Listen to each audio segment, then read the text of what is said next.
Hi guys, for today's video, ulam po namin ngayon ay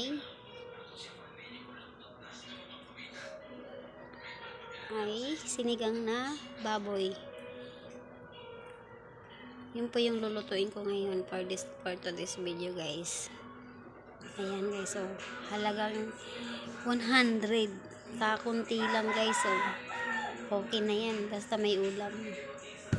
And then halo ko dito sa baboy guys ay always naman, 'di ba? Kung ano hinahalo sa mga sinigang is kangkong. Ayan, kangkong guys, oh. Tapos okra. Ayan guys, okra. And then gabi. Ayan guys, oh, gabi. Ang gagawin ko ngayon guys is sinigang na gabi. Ayan. Ngayon, maliit lang po yung sinigang na gabi binili ko kasi po may natitira pa ako doon na kalahati.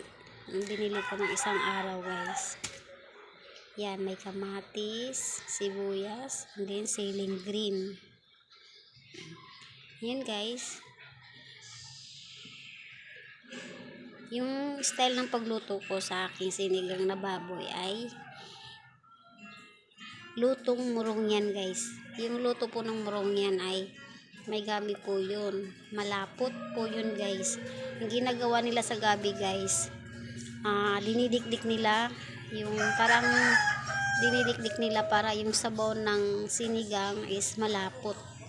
Tapos ang ilalagay nila sa sinigang na powder is dalawa guys, para masarap po talaga yung panlasa niya, maasim-asim. Yun po talaga yung pinaka ng murong yan guys. Kaya ngayon gagayahin ko po yung style ng luto nila guys.